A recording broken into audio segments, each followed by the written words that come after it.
ऐसा प्यार जो सभी ने अपने जीवन में किसी ना किसी से किया है, अक्सर उस पीडीडी ढाव पर जब हम स्कूल और कॉलेज में होते हैं। सबसे पहले हम प्यार कहते किसे हैं? प्यार मतलब एक आकर्षण, एक ऐसा आकर्षण जिसमें हम उसे पूरे दिलो दिमाग से चाहते हो, उसे पसंद करते हो, उसकी पसंद नापसंद का पूर्ण तरीके से ख्याल रखते हो। मतलब उसके बिना जिंदगी मानो बिल्कुल कुछ नहीं है, कुछ भी नहीं। स्कूल और कॉलेज का प्यार से हम सभी वाकिफ है क्या महसूस होती है जब हम किसी से प्यार करते हैं, उनसे बातें करते हैं, उनके साथ समय बिताते हैं, मानो जिंदगी में सब कुछ मिल रहा है। एक तरीके से कहा जाए तो हम बहुत खुश रह रहे होते हैं। लेकिन क्या यह प्यार वाकई सभी के लिए खुशकिस्मत साबित होती है? क्या यह प्यार सफल होता भी है? और नहीं तो आखिर किस हद तक इसका खामियाजा भुगतना पीडीडी रहता है? आज मैं आपको एक ऐसी ही सच्ची घटनाओं से प्रेरित एक कहानी सुनाने जा रहा हूं। एक लद्दिद्दा का था जिसका नाम रतिक था। वो बिहार के मुंगेर जिले में रहता था और वो अपने परिवार के साथ रहता था। उसके घर में एक बड़ददा भाई और एक छोटी बहन रहती थी। वो 12वीं कक्षा में पढ़ता था। वो काफी खुले दिल का इंसान था, सबसे बातें किया करता था, सभी से दोस्ती रखता था और ना किसी चीज की चिंता थी। उसे बिल्कुल बिंदास जिंदगी जीता था। एक घटना उसके साथ हुई जिससे कि उसकी जिंदगी बदल गई और वो घटना थी प्यार की घटना। बात उन दिनों की है जब रतिक अपने 12वीं कक्षा के बोर्ड परीक्षा की तैयारियां कर रहा था। परीक्षा नजदीक थी क्योंकि दिसंबर का महीना था। वो काफी मेहनत कर रहा था अपने परीक्षा के लिए। एक दिन की बात है जब रतिक अपने गणित की ट्यूशन क्लास गया था। वो दिन था 15 दिसंबर। जब रतिक क्लास के अंदर गया तो अक्सर जैसा वो किया करता था, अपने दोस्तों के साथ हंसी मजाक करते हुए बातें कर रहा था। फिर सर आए और सर ने पढ़ाना शुरू किया। तभी उसकी नजर एक लद्दिद्दी पर गई जो नई थी उस क्लास में। उस दिन की क्लास खत्म हो गई।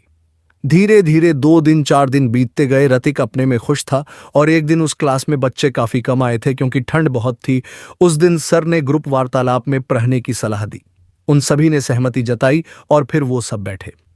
बच्चे कम होने के कारण वो सभी ने बेंच को आमने सामने रखकर एक दूसरे के सामने बैठे और उस दिन रतिक ने उस लद्दिद्दी को अच्छे से देखा।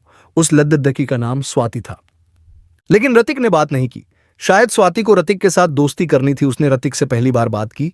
उसने उससे उसका नाम पूछा और बस ऐसे ही स्कूल और कुछ बातें की। दूसरे दिन फिर कुछ बातें हुई। कुछ दिनों तक उन दोनों में ऐसा ही चलता रहा।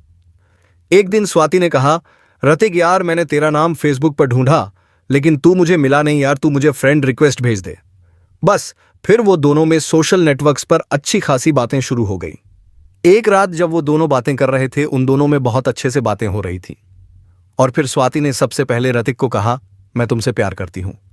और फिर उसने अपना मोबाइल नंबर देते हुए कहा, मुझे कल कॉल करना प्लीज। रतिक भी स्वाति को बहुत पसंद करने लगा था। वो उसके दिमाग में हमेशा रहने लगी थी। फिर उसने भी स्वाति को हाँ कह दिया। रतिक अपने दिलो जान से स्वाति को चाहने लगा और इतना चाहने लगा कि उसके बिना कुछ सोच भी नहीं पाता था। स्वाति भी हमेशा उसे फोन पर बात करते रहती थी। दोनों में नजदीकियां बढ़ती ही और फिर दोनों कभी घूमने जाते तो कभी क्लास में दोनों एक दूसरे को सिर्फ देखते ही रहते।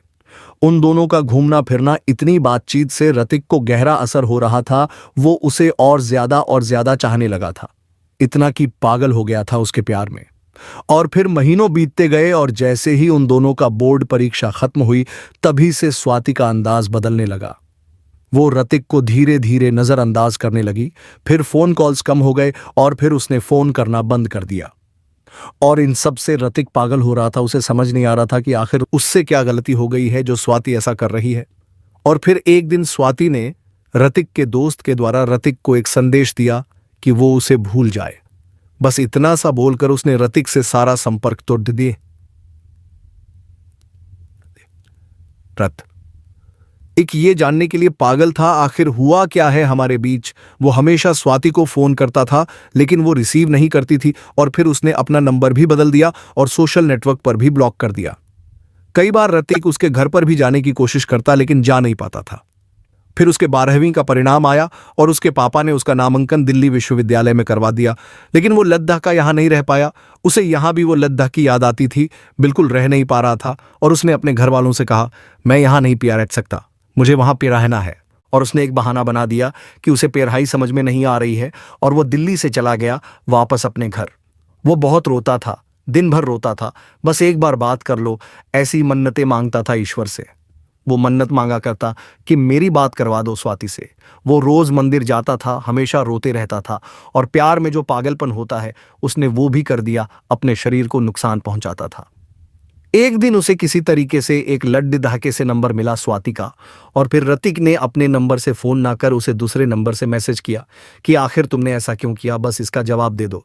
अगर तुम्हें कोई दिक्कत है तो प्लीज मुझे बताओ, अगर तुम्हें और भी कोई दिक्कतें हैं तो तुम मेरी दोस्त बन के रहो, मैं तुम्हें कभी कुछ नहीं बोलूंगा, लेकिन प्लीज ऐसे मत छोड़ दो, मैं मर जाऊंगा। उसने कहा, मैं तुमसे प्यार नहीं करती हूं, मुझे छोड़ दो और मुझे जीने दो, मैं किसी और के साथ खुश हूं।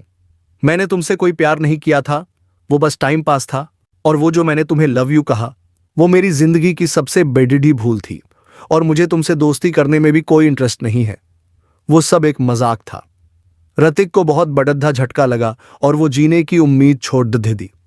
फिर उसकी तबीयत खराब ही रहने लगी। उसके दोस्तों ने स्वाति से काफी कुछ कहा, बहुत कुछ समझाया। ऋतिक ने उससे भीख मांगी कि कम से कम वो उसके साथ रहे दोस्ती के नाते भी, क्योंकि वो बिल्कुल नहीं रह पाता था उसके बिना, लेकिन वो नहीं मानी और वो अपनी जिंदगी बहुत अच्छे से जीने लगी। फिर उसके जिंदगी में बहुत सारे लद्दके आते गए, और ऋतिक को जब ये सब बात पता लगती थी तो उसे बहुत दुहक होता था। ऋतिक ने अपने जीने की उम्मीद छोड़ दी थी, लेकिन उसके पापा ने हमेशा से एक सपना देखा था कि उसका बेटा एक अच्छा आदमी बनेगा। वो उसे आईएएस बनाना चाहते थे। उसके पापा ने उसे बहुत समझाया, उसकी बहुत मदद की, और एक वो माँ पापा ही थे जो उसके इस हाल पर रोए। वो बहुत ज्यादा बीमार रहने लगा था। ऋतिक ने सब कुछ भूलना तय किया और एक नई जिंदगी जीने की सोची। उसने सोचा, मेरा कोई सपना नहीं बचा अब, लेकिन मैं हूं और मैं करूंगा सिर्फ अपने पापा के लिए। मैं बहुत पहले मर चुका हूं, लेकिन मैं जिंदा रहूंगा अपने पापा के लिए और पापा का सपना पूरा करूंगा। प्यार तो मैं उससे ही करता था और जिंदगी भर उसे ही चाहता रहूंगा। और फिर उसने दोबारा नया साल दिल्ली विश्वविद्यालय में नामांकन करवाया। उसने अपना 1 साल बर्बाद कर दिया, लेकिन उसने 1 साल में जो कुछ भी सीखा वो उसकी जिंदगी बदल दी। अभी भी वो स्वाति को ही चाहता है, किसी और को वो अपने लिए कभी नहीं चुन सकता। वो सच में बहुत प्यार करता था और करता रहेगा। आज वो सबसे ज्यादा प्यार करता है तो सिर्फ अपने माँ पापा से, क्योंकि उसके माँ पापा ने उन्हें बहुत संभाला है हर स्थिति में। ऋतिक आज जी रहा है तो सिर्फ अपने माँ बाप के लिए, वो सिर्फ उसकी खुशी के लिए है। अब सारांश, दोस्तों, मैं ये नहीं कहता कि प्यार मत करो, लेकिन प्यार में धोखा मत दो और प्यार की इज्जत रखो, क्योंकि आपका एक धोखा किसी की जान ले सकती है, उसकी जिंदगी बर्बाद कर सकती है। प्यार को मजाक मत समझिए, प्यार शब्द के साथ मत खेलिए, इसे पवित्र रहने दीजिए। प्यार एक से करिए, सच्चा प्यार। माँ बाप का ही एक ऐसा प्यार है जो कभी नहीं धोखा देता, वो हमेशा साथ रहता है किसी भी हालात में। इसीलिए जिंदगी में सब कुछ करना, लेकिन माँ बाप को कभी मत छोड़ देना। वो ही एक ऐसे भगवान है जिसकी सेवा करने का अवसर हमें जीते जी प्राप्त है। कृपया कर उन्हें ना रुलाए, उन्हें ना ठुकराए।